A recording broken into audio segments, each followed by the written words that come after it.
Hello everyone, मैं हूं उत्कर्ष। आपका स्वागत करता हूं आपके यूट्यूब चैनल में। आज के इस वीडियो में हम बात करने वाले हैं बजट 2024 में कौन से ऐसे स्टॉक हैं जिनमें हम फोकस कर सकते हैं और इन्वेस्ट कर सकते हैं। तो वीडियो को पूरा देखिएगा, ध्यान से देखिएगा कि आज के इस बजट में ऐसा क्या खास है आपके लिए जिसमें आप इन्वेस्ट करके एक अच्छा रिटर्न कमा सकते हैं। तो बिना देरी के शुरू करते हैं आज का वीडियो। देखिए, बजट 2024 पेश हो चुका है, उसमें क्या चीज़ें अच्छी हैं, क्या चीज़ें बुरी हैं, आई होप आपने देख लिया होगा। नहीं देखा है तो आपको उस वीडियो का लिंक डिस्क्रिप्शन बॉक्स में मिल जाएगा, जिसमें आप जाके चेक कर सकते हैं।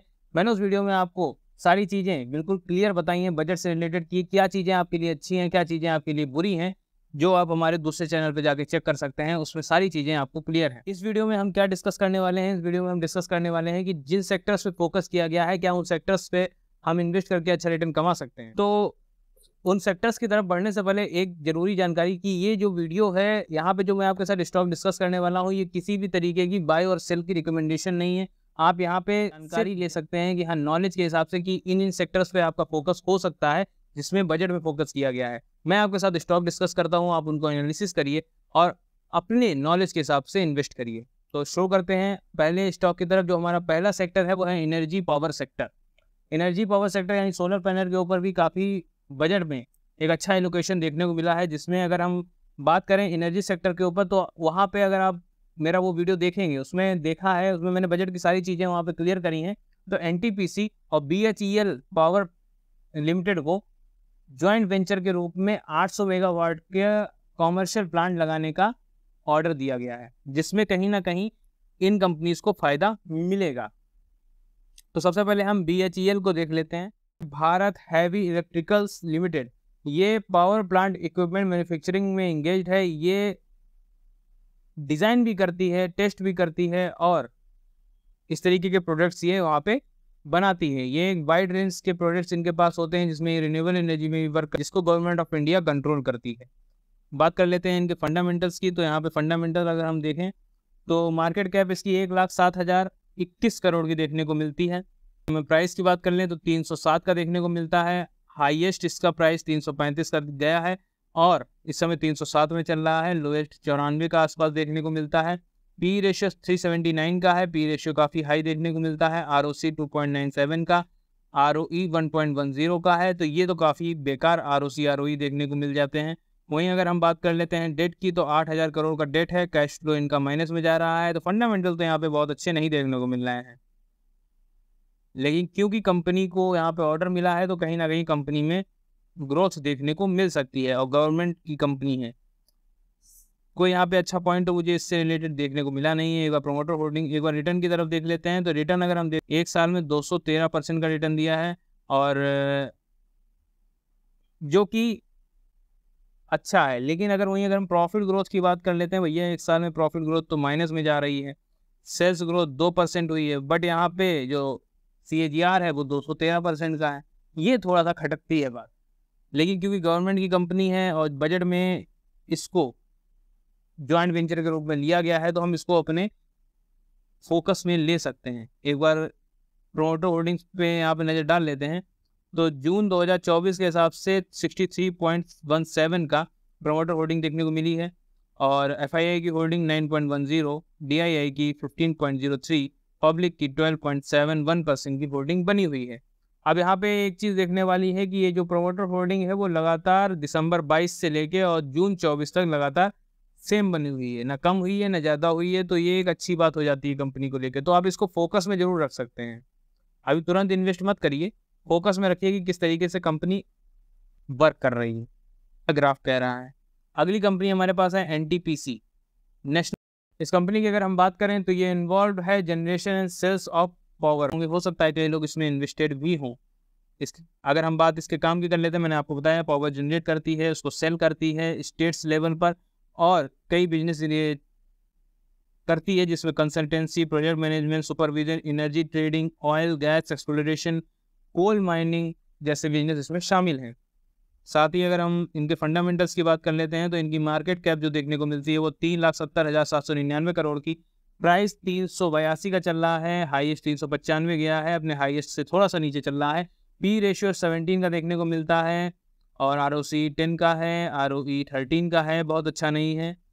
डिविडेंड 1.90 का देखने को मिल रहा है। डेट इस पर 2,37,000 करोड़ के आसपास का है। देखिए, क्योंकि ये पावर प्लांट जनरेट करती है, पावर प्लांट बनाती है, उसमें डेट थोड़ा सा होना इसके ऊपर लाजमी है। कैश फ्लो इसके बाद 10,000 करोड़ का देखने को मिलता है। डेट फ्री तो नहीं है, डेट है कंपनी पर, लेकिन वहाँ पे अगर हम बात कर लेते हैं वैल्यूएशन, तो वैल्यूएशन इसकी अंडर वैल्यू है।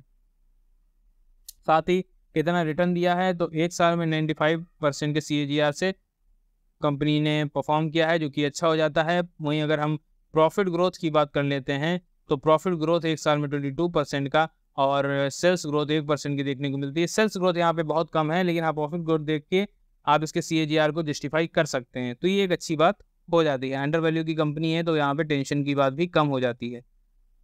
और साथ ही जैसा मैंने आपको बताया कि बजट में इसको NTPC को और BHEL को जॉइंट वेंचर के रूप में रखा गया है। वहीं अगर प्रोमोटर होल्डिंग्स की बात कर लेते हैं, तो प्रोमोटर होल्डिंग 51.10 जून 2024 के हिसाब से, और FII की 17.68, DII की 27.55, गवर्नमेंट की 0। फंडामेंटल्स भी इसके ठीक हैं, बहुत बेटर नहीं कहूँगा, बट हाँ ठीक है, तो इसको भी आप अपने रडार पर रख सकते हैं। नेक्स्ट स्टॉक जो कि एनर्जी सेक्टर का हो सकता है, जिसमें फ़ायदा मिल सकता है सोलर पैनल में, सोलर सेक्टर को, तो उसमें आप टाटा पावर को देख सकते हैं।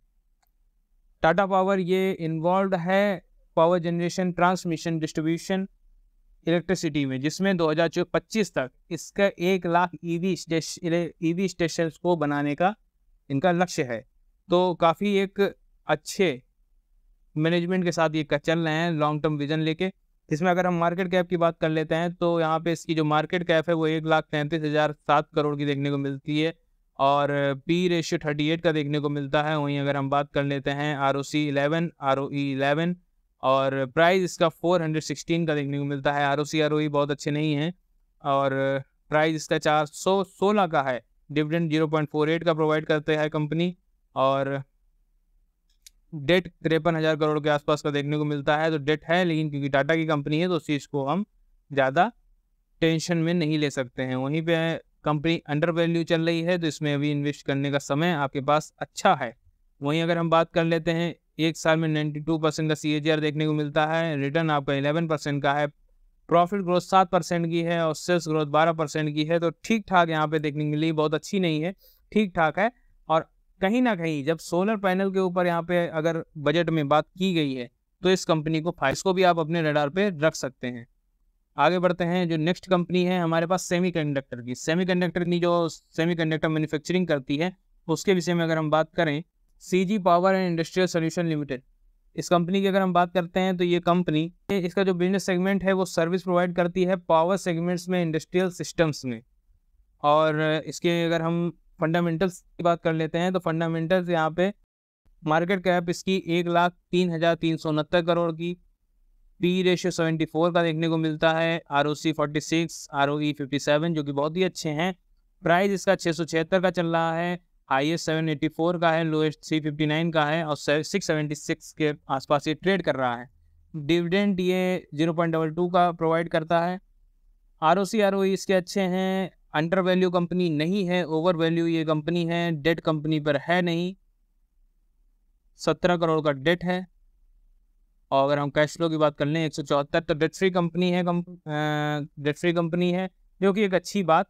साथ ही अगर हम बात कर लेते हैं इसके रिटर्न की, तो यहाँ पे एक साल में 68% का CAGR देखने को मिला है, 3 साल में 106% का, जो कि एक अच्छी बात हो जाती है। वहीं अगर हम प्रॉफिट ग्रोथ यहाँ पे 52 का देखने को मिलता है, सेल्स ग्रोथ 15% का देखने को मिलता है, जो कि एक अच्छी बात हो जाती है, जो इसके रिटर्न को जस्टिफाई कर रहे हैं। तो एक अच्छी कंपनी है, लेकिन क्योंकि ओवर वैल्यू कंपनी है, तो अभी तुरंत तो इन्वेस्ट करने के लिए यहाँ पे आपके पास समय सही नहीं है। लेकिन हाँ, क्योंकि बजट में इस पर फोकस किया गया है, तो मैं आपके साथ डिस्कस कर रहा हूँ कि आप इस पर फोकस कर सकते हैं। जब कभी भी आपको यहाँ पे टाइम सही मिलता है, सही एक ग्राफ बनता है, बिल्कुल आप इसमें एंटर कर सकते हैं, बट बिना अपनी एनालिसिस के नहीं। बात कर लेते हैं प्रोमोटर होल्डिंग की, तो 58.09% की होल्डिंग बनी हुई है, और FII की 14.64% की, DII की 11.07% की, और पब्लिक की होल्डिंग 16.19% की बनी हुई है। तो ओवरऑल कंपनी अच्छी है, अच्छा परफॉर्म कर रही है। दूसरी कंपनी को देखते हैं, तो वहाँ पे ABB इंडिया लिमिटेड, ये पावर इक्विपमेंट मैन्युफैक्चरिंग में वर्क करती है। इनके पास कंप्लीट रेंज है इंजीनियरिंग प्रोडक्ट्स की, ऑटोमेशन एंड पावर टेक्नोलॉजी। अगर हम मार्केट कैप की बात कर लेते हैं तो इसकी मार्केट कैप 1,59,154 करोड़ की, और पी रेशियो 109 का देखने को मिलता है। और आरओसी की बात कर लेते हैं तो 30 का है, और आरओई इसका 22 का है। ठीक ठाक आरओई देखने को मिल जाते हैं। करंट प्राइस की बात कर लेते हैं तो 7,503 का देखने को मिल जाता है।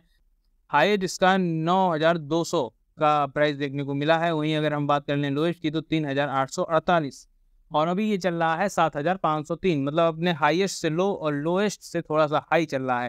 कंपनी की वैल्यूएशन की बात कर लेते हैं तो कंपनी अभी ओवर वैल्यू कंपनी ट्रेड कर रही है, काफ़ी ज़्यादा ओवर वैल्यू है। वहीं अगर डेट की बात करें 49 करोड़ का कंपनी पर डेट है। कैश फ्लो 1100 करोड़ के आसपास का पड़ा है। डेट फ्री कंपनी है। 0.32% का डिविडेंड प्रोवाइड करती है कंपनी। कंपनी के फंडामेंटल्स काफ़ी अच्छे देखने को मिलते हैं, लेकिन साथ ही क्योंकि कंपनी काफ़ी ज़्यादा ओवर वैल्यू है तो इसमें अभी इन्वेस्ट करने का समय तो भैया नहीं है। साथ ही अगर हम रिटर्न देखें तो एक साल में 74% का CAGR, वहीं अगर रिटर्न 23 का है, प्रॉफिट ग्रोथ 69 की है और सेल्स ग्रोथ 23 का है, तो सारी चीज़ें यहाँ पे जस्टिफाई हो रही हैं। ओवरऑल कंपनी के फंडामेंटल्स काफ़ी अच्छे देखने को मिलते हैं। मौका मिलते ही इसमें इन्वेस्ट किया जा सकता है, लेकिन अभी क्योंकि कंपनी काफ़ी ओवर वैल्यू है इसलिए अभी इन्वेस्ट करने का सही समय नहीं है। प्रोमोटर होल्डिंग्स की बात करें 5% की बनी हुई है, और FII की 12.06, DII की 5.64 और पब्लिक की 7.29% की होल्डिंग बनी हुई है। कंपनी काफ़ी अच्छी है, प्रोमोटर होल्डिंग भी अच्छी है, फंडामेंटल्स भी अच्छे हैं, और जैसा मैंने आपको बताया क्योंकि फोकस सेमीकंडक्टर के ऊपर है तो इस कंपनी के ऊपर आप जरूर फोकस कर सकते हैं। ये थी हमारी आज की 6 कंपनीज जिसमें हमने आपके साथ डिस्कस करा है कि हर सेक्टर में जो जो इम्पोर्टेंट सेक्टर थे को लेके वो मैंने आपके साथ यहाँ पे डिस्कस किए। किन किन सेक्टर्स से किन किन कंपनीज को फ़ायदा मिल सकता है वो मैंने आपके साथ यहाँ पे डिस्कस किया। आप जानकारी पसंद आई है तो वीडियो को लाइक करिएगा, चैनल को सब्सक्राइब करिएगा। हम मिलते हैं नेक्स्ट वीडियो में। धन्यवाद।